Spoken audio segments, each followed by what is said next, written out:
top conferences that I go to. I'm not asked to speak at conferences anymore, and you'll probably figure out why in about 15 minutes time here.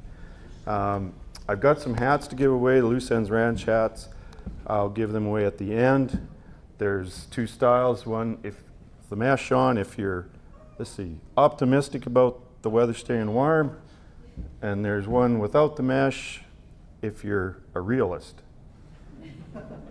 And they have the adjustable back. They go from 5 gallon to 10 gallon.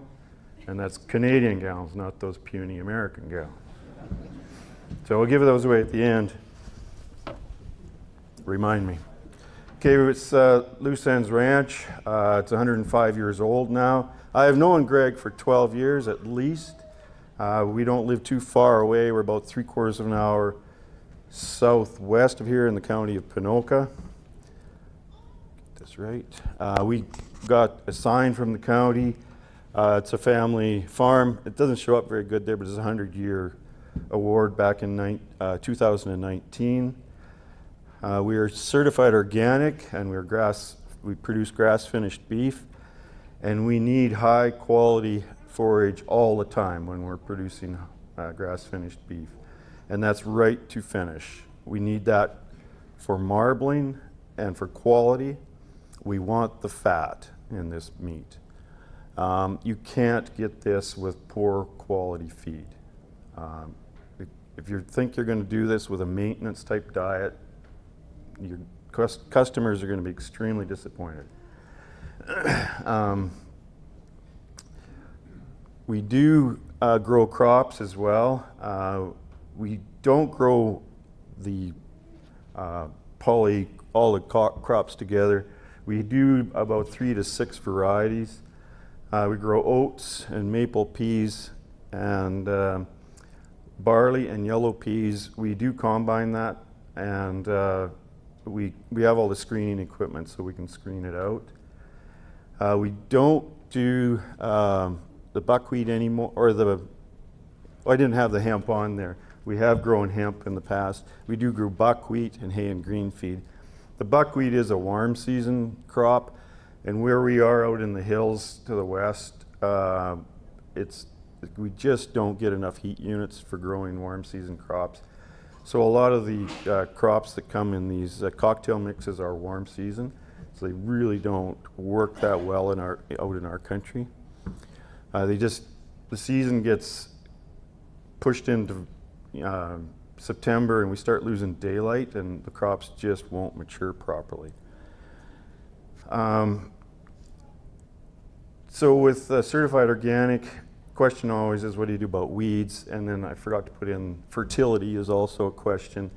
And we do tillage. Your option is chemicals, but if we're certified organic, that is not an option. Soil health, we can go down that route. Crop rotations and crop competition. We don't use summer fall, and we don't grow crops to plow down. So as you as we go through this, you'll see that we aren't really standard organic type growers. We also want a lot in the crop competition to include good quality seed, and we heard that yesterday, with good high seedling vigor, so it comes right out of the ground really fast to compete the weeds. Soon after we started using the fall program, we started to notice that our fields were a lot easier to work. So that's an 8440 John Deere, 1979, pulling 37 feet of deep tillage. I bought that tractor for $2,500. So you can imagine what kind of condition it was in when I bought it. And I restored it, and it puts out about 225 horsepower. Across the road, they're pulling 45 feet with 525 horsepower at 2.5 miles an hour. And the dishpan size lumps that he pulls out, he needs to roll with his big roller before he can put fertilizer on. And then he rolls it again. So I came to the conclusion that his problem is he doesn't roll enough.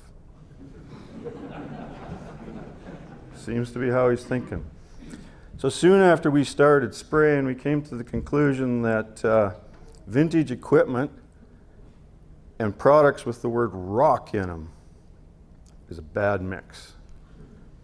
And if you, as Lauren went through that mixing thing, one of the things, if you're having trouble, human error. Yeah, that was me. So this was a sprayer I put in here that Dad made back before you could go to town and buy a sprayer. So we made it out of 45-gallon barrels, an old wagon frame.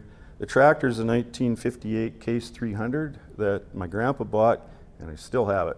But we don't have the sprayer anymore. I used to ride on the sprayer while he was spraying. I probably should have been 6'4", but I'm not. And it was so nice to sit on there. I remember sitting on that tank because it was nice and cool. And I think Dad figured it was safer for me to ride on the tank than it was to ride on the tractor. But I was with Dad, and that was all that mattered. So we had so much trouble with the spraying that we went to this boomless nozzle sprayer. There's, I get the pointer here. There's two of these nozzles. They are at an angle. They point up and spray out like this. They cover about 40 feet. So there's just one set of these nozzles on the back. And I hook it behind this bandwagon that I bought for $1,500. And it has a John Blue pump on it that I fixed, and it was working. And we hooked this Morris sprayer behind that, and it wings up. So we can just fold it up and then get to the field, we can just fold it back down. We don't have to worry about trying to back this all up to unfold the harrows. So it covers 40 feet at a time. And we used this for quite a few years, but I was just always asking Greg, like, wouldn't this make more sense to put in the row? Yep. Yep, that's what he said, yep. And okay, figure it out for yourself, I guess is what he really meant. And so I give you advice, not management. And I thank you for that. We still use this on our hay ground, but we switched to in-row. This is another picture of this. This is one of our mixing tanks as well. I put a hydraulic pump on the bottom, and it circulates up, and I have 3 outlets in the tank, and I get a big vortex going in there. It's cone bottom. Really good system for mixing, and is also our nurse tank for our in-row system that we have. We switched to in-row. I made this, we were pulling a Bourgault cultivator at the time, and I made the frame and for this front mount tank. It's 300 gallons, which is really small, but that was about the maximum I could put on the front of that cat. There's a hydraulic pump there, and then I have 2 valves, and I have 2 of the mixing systems in that same tank that Lauren explained this morning. That bar that goes across with the holes in it, and then that, what did you call the other one, Lauren, with the vortex? Well, the jet one, I have that in there as well, and they came out of other sprayers. And then it did go through a filter here, but I don't use that filter anymore. And then there's a power on, power off switch on this thing so that I can shut the flow off. We started with this Pattison kit, and it worked really well the first year. And then the second year we started to have plugging problems, and I asked my boy David, who was in that first picture with the tall crop, did we use liquid fish last year? Nope. And oh yeah. So it just got worse and worse and worse. We'd make a few rounds and get out and blow out those little, so we got liquid fish, and you got this all over your fingers and your face. And I got, if something gets in my mustache, it stays there. And so just was ready to quit with that, because you can only tolerate so much frustration, right? But we saw some tremendous results from it. It's just another picture of it. And I just ran the hose down, and I just stuck it in the boot, zip tied it on there, real low tech. And it worked really well. And this was the first year that we used it. We grew this crop of yellow peas, and it was just ridiculous. They were this tall. They're edible peas. and I swathed it with a 25-foot pull-type swather with a bidirectional tractor, and those tractors don't know if they're coming or going. And it was just the worst. It took me 4 days to swath 50 acres. But I'm better now. I couldn't jump. You think that's funny? It was horrible. And I did everything right. I put lifters on it and a keer shear on the side. But we had monstrous swaths. And then we decided that was so much fun, let's grow hemp. And we did that for a few years. That line in the pictures, and I don't know how it got there. So we combined this stuff as high as we could. We had the header up really high. And then we baled the straw off. Well, we had a neighbor come in and cut it, and he still talks to me. And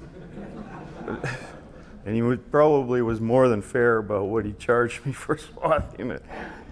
And then we baled it, and then we worked it down. And then the next summer, or next spring, we seeded oats in. And this hemp is a fiber that they use for making stuff like rope and stuff, and so it attracts to each other. It winds up and creates these balls. So I went in and harrowed it, and I got all these balls in there, and I'd seeded it to oats. And, am I done already? And so then I should harrow it again. The crop was up, and we do harrow after the crop is up for weed control. And that made it worse. So it started to rain, so I went home and I tried to sleep that night. What am I going to do? Because I won't be able to swath this crop. And so I went the next morning and I harrowed it at 90 degrees with that Morris harrow. And at the end, I just lifted it up and shook all the hemp out.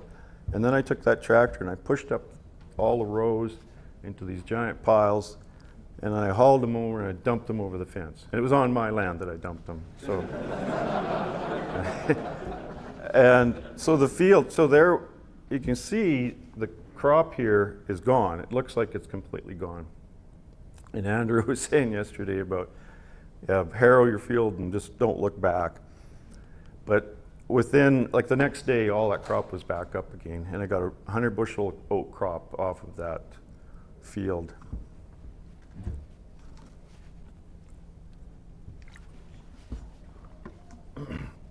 And learned not to grow hemp again.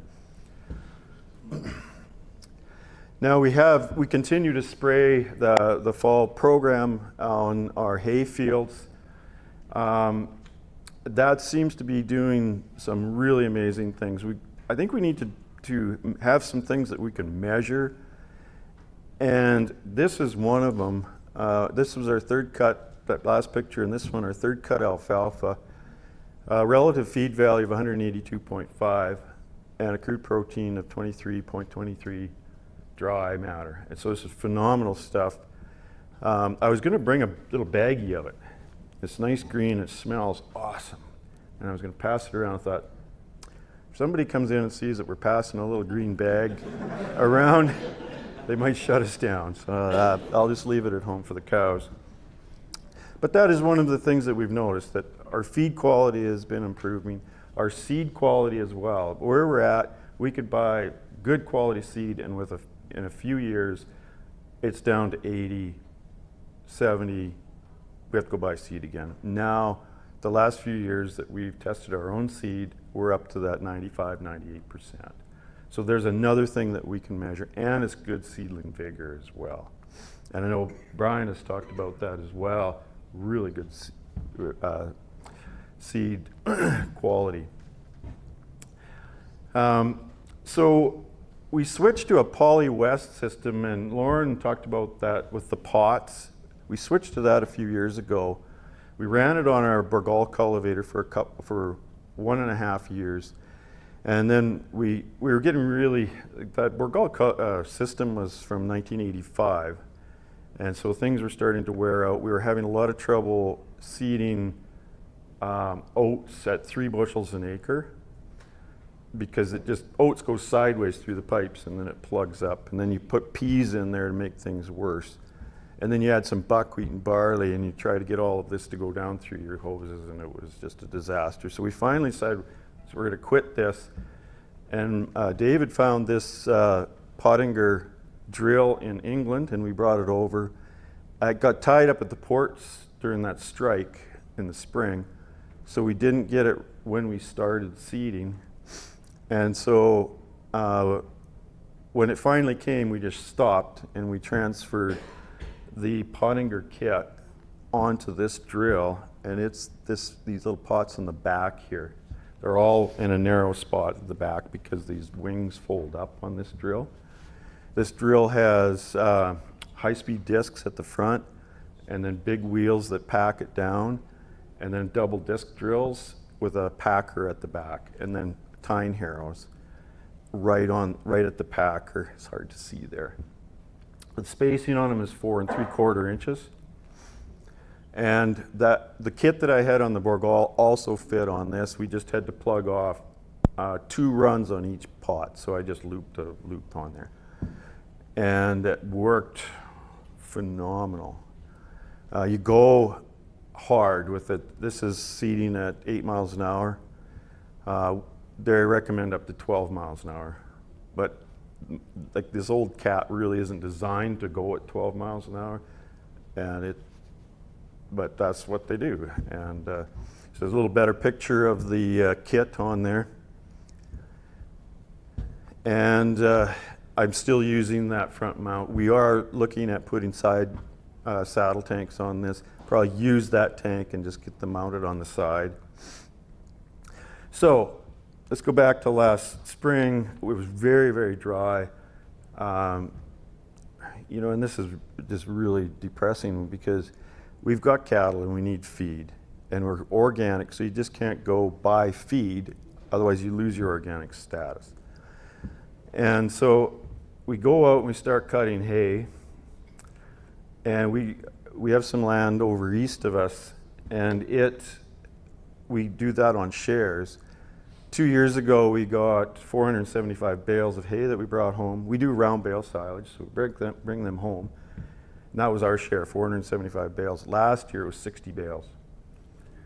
And so this is a pending disaster because we need feed. We just can't figure this out without feed.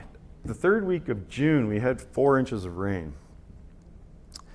And what was interesting, we did not have runoff off of our fields with that 4 inches of rain. The fields around us, 3/4 of an inch, it's puddling, running, making sloughs, a real mess. They're in a big flap about, it's rained too much, and it's only 3/4 of an inch. But we got 4 inches of rain. And then we didn't get anything for another 2 months, really, just little showers, little sprinkles. We do have an Environment Canada weather station on our place that Dad started in 1960. It's still active. There's a few years there where Environment Canada was not interested in us. They didn't want our data. And so we just basically shut down their scientific instruments, and they got to keep them up. We now are back on as a weather station. If you're interested in it, is to go on Environment Canada Weather's or their site. Go to Dakota West, archived information, and it'll give you archived information back to the 60s. So we had this pending disaster. Now this was a field that has absolutely been one of the worst fields that we've had. Greg would come and say, I don't know. And it was nice black land.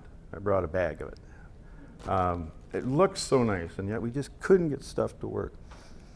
Now, I did not go look at this field after we seeded it. We put 70 pounds of oats and barley on this, and it's underseeded to alfalfa, a hay mix. And I'm not going over there. I don't need that. I don't need to see this really, really crappy field. I know it's crappy. We had done in-row on this, and I go in with the swather. The first I'd seen this field, since I seeded it, and I go in, oh, this is amazing. And so I I made my way around the field, and I texted Greg. I said, "You got to see this. This is crazy." And he texted back, "What? Is that field over there?" I said, "Yeah." And then we come to this in the same field, and I put up there, Greg loves test trips. Keep that in mind. Greg loves test trips. And this was in the same field. The picture doesn't really do it justice, but it was poor, like just short, thin, full of weeds. There's the swath.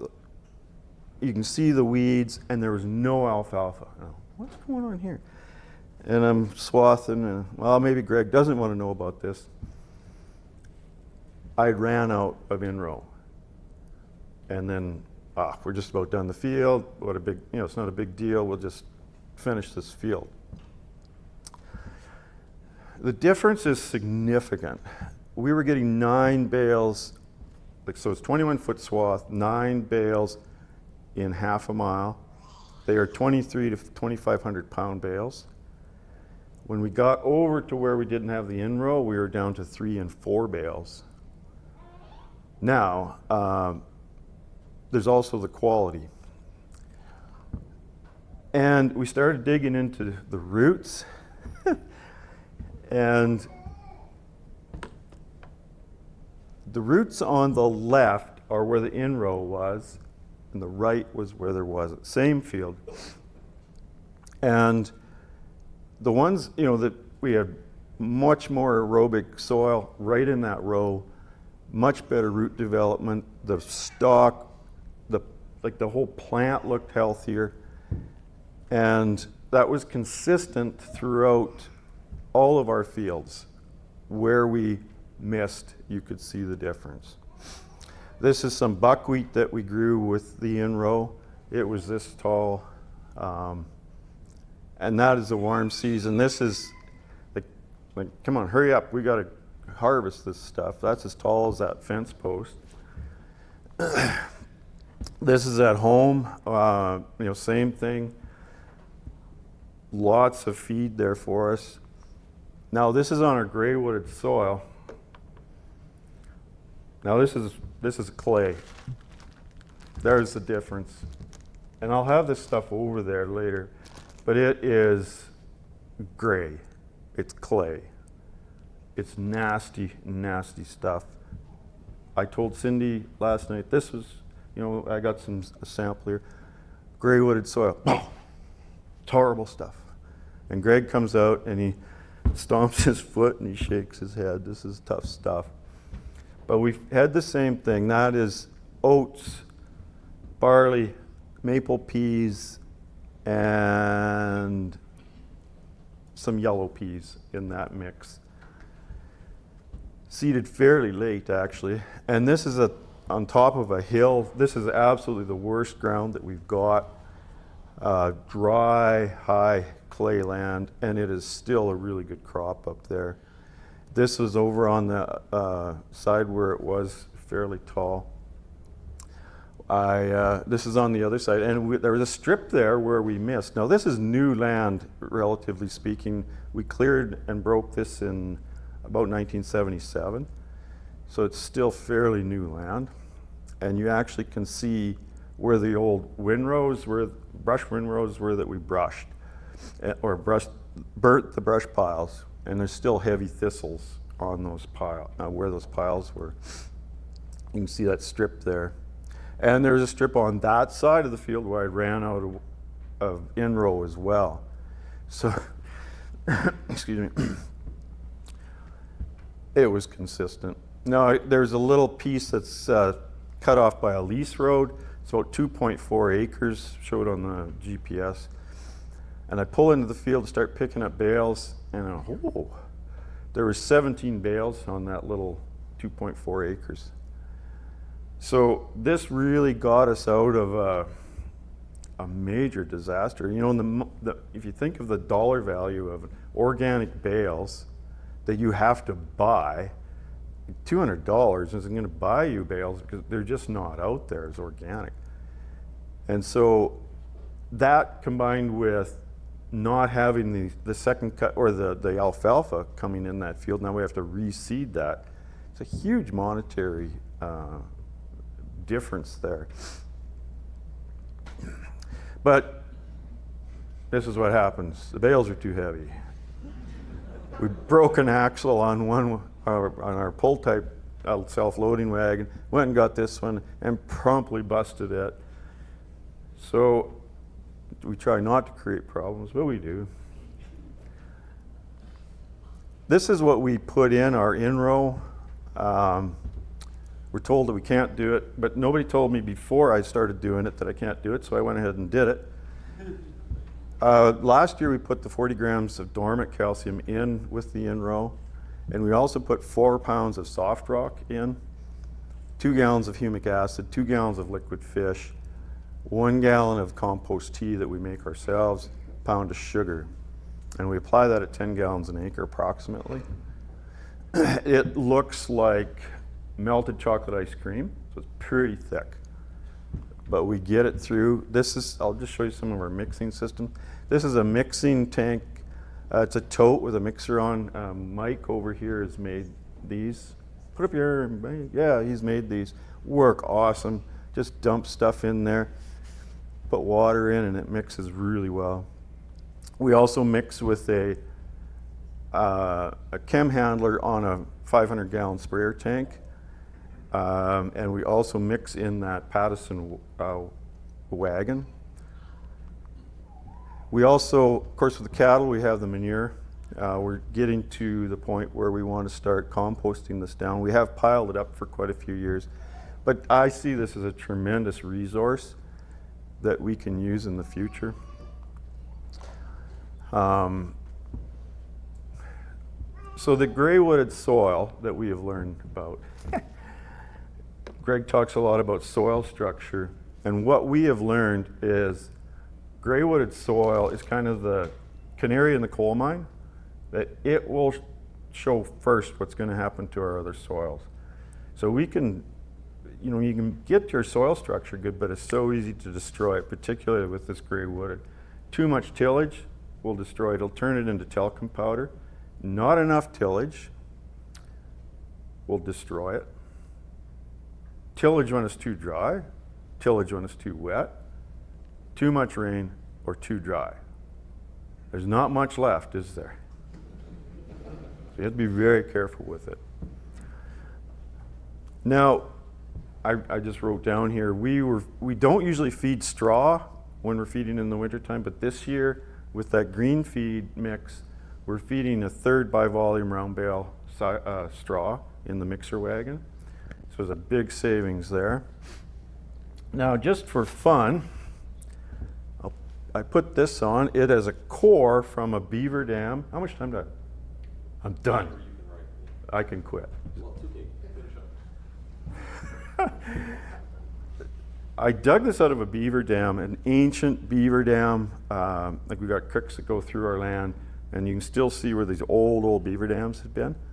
So I dug this out one day because I thought, it'd be cool if I could find a stick in there or something, ancient stick. And I have this over in a tub here. It doesn't show up very well in these slides. But it shows, now if you know beavers, they use sticks and logs and mud from the bottom, so black dirt, to make their dam. And when we dug this out, there was no difference between the field and the dam. It's all clay in there now. Well, that's weird. So this is why I don't get to speak at some other conferences, because there's things going on here that are not easily explained. That we are told that we're going to save the world through carbon sequestration, and yet nobody told the blasted beavers about this. They didn't do it right. And I've been on, harping several years, humus, humus, humus. We need to be looking at humus, and you're completely shut down. No, it's carbon, it's carbon. Humus is more stable and more plant available. Carbon is just going to leave. And that beaver dam proved that it'll leave. So that's all I got. I'm going to give away these hats now, and I'm just going to ask you some questions. How old is that Case tractor? What? Yes, who said 58? I don't need to have it. Give it to somebody else. I already have one. Who else can quickly say 1958? The camera guy. The camera guy needs that. Yes, okay. He looks like he can. What was the model number on that?